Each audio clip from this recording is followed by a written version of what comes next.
সমস্যা তো ভাই, আমরা তো মার্কেটে চাকরি করে এখন তো মহাবিপদে আছে, গাড়ি ঘোড়া নিয়ে বাড়িতে পারতেছি না, তেলের অভাব। এই যে দেখেন এখন আমি এই যে এখন সাইকেল দিয়ে মার্কেটিং করতে হয়, খুবই কষ্টকর বুঝছেন। আগে তো গাড়ি দিয়ে করতাম, এখন তো তেলের অভাবে গাড়ি ভরেন এখন ঘরে ঢুকায় রাখছে, খুবই সমস্যার মধ্যে আছে আর কি বলতে গেলে।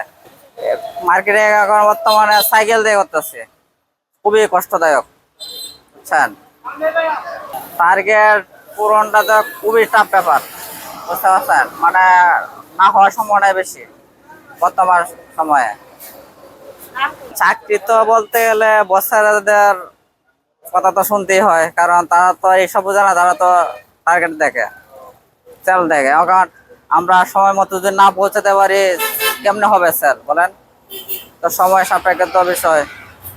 ঠিক আছে, আমার নাম বিমল সরকার, এটা বঙ্গস কোম্পানি।